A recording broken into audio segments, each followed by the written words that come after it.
Enkanomiya is the platforming world I'd always hoped they'd add to the game. Though I was eager to explore it normally, it only took around 20 minutes to find a way out of the map. So that plan didn't last very long. But then, that's the unique thing about this place. Even out of bounds isn't truly out of bounds given it's all in a cavern. There are still some things to see, and we'll give them a look, but more than that, we'll be focusing on the neat construction of the map itself, and of how some areas can be tackled in an unconventional way. We may as well begin with the entrance. It should come as no surprise that one cannot just go back up the hole they dove into. But it's quite the surprise that we can stand atop a said hole. Tvat, laws, yeah, we know that one by now. The floor here isn't entirely invisible. The outer portion has a glow. Below, we see the water we fall into when first entering Enkanomiya. From up here, we can fish. Well, at the very least, we can enter fishing mode. Can't actually get the lure to stick anywhere. Fishing spots don't appear to check the player's vertical position. Indeed, there are places in the game where we can fish while underwater. Truly the method of champions. The out of bounds of Enkanomiya near the start consists of many large terrain blocks.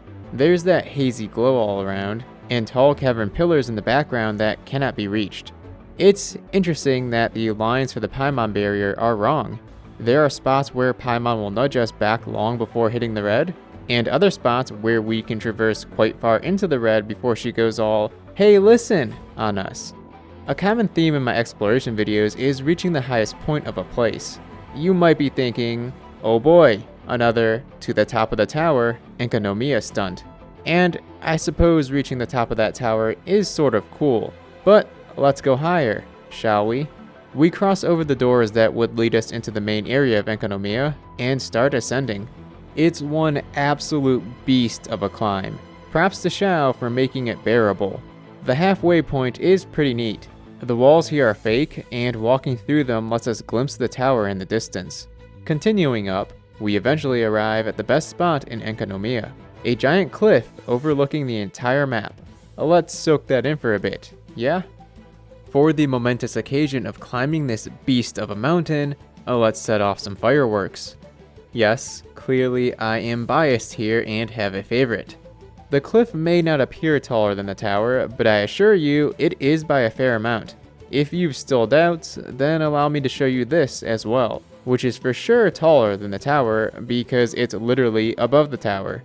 Yeah, they encased the island with a tower and a giant barrier. It's the same barrier they use in Windtrace. Let's get in there. I'd also like to point out quickly that the quest, the entrance to Tokoyo, has been skipped over. The marker still points to the entrance of Enkanomiya.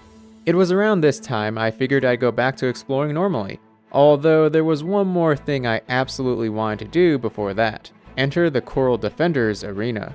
The boss arena lies below the tower, but because it's locked behind a quest series, we're not supposed to be able to enter. This platform is an elevator that activates near the end of the quest.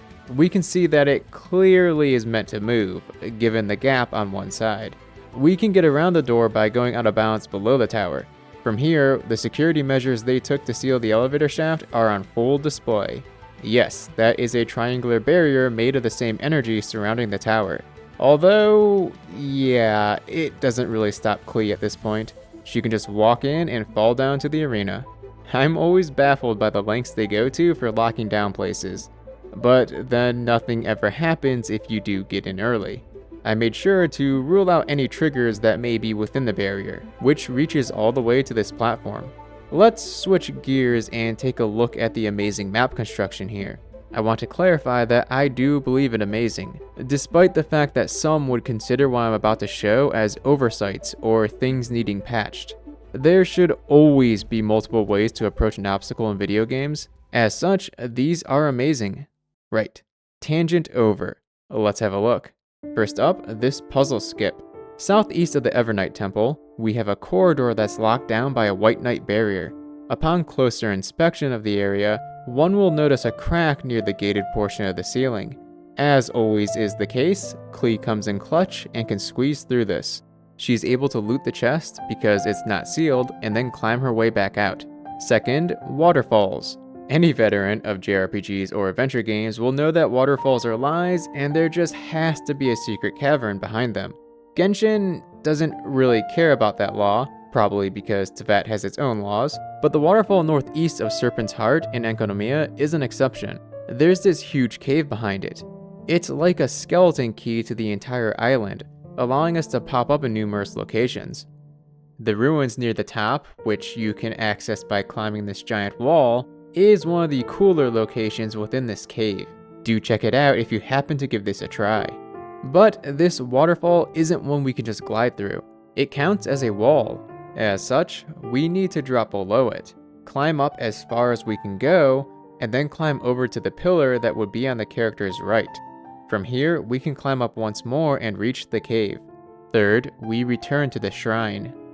The out-of-bounds area below the shrine stretches quite far, and feels like a labyrinth. We saw the barrier extends far into the sky earlier, and, well, it also burrows far below the surface. From out of bounds here, we can pop into many different locations, much like we could from behind the waterfall.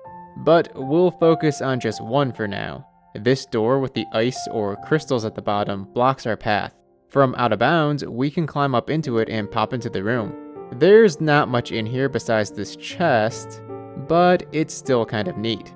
Back out of bounds, we can force this entire area to unload. No, I'm serious. Watch. Magic. It will, of course, load back in if we attempt to drop down there, but to confirm that it indeed has unloaded, we can toss something down. Wait. Oh, really? Or is the collision still there? It actually all unloaded. That's so cool. It goes all the way to the water, confirming that, yes, even the collision is gone.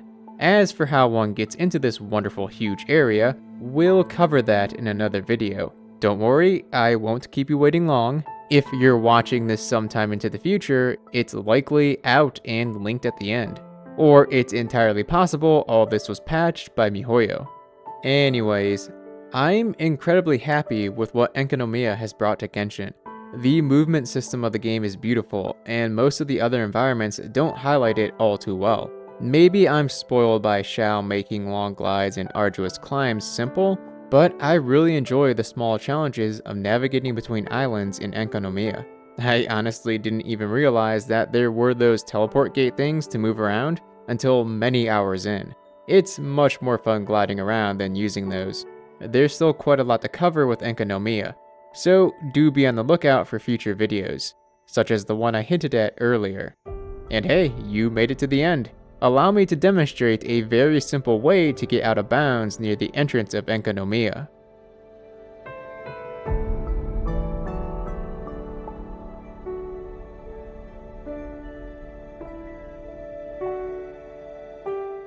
There you have it.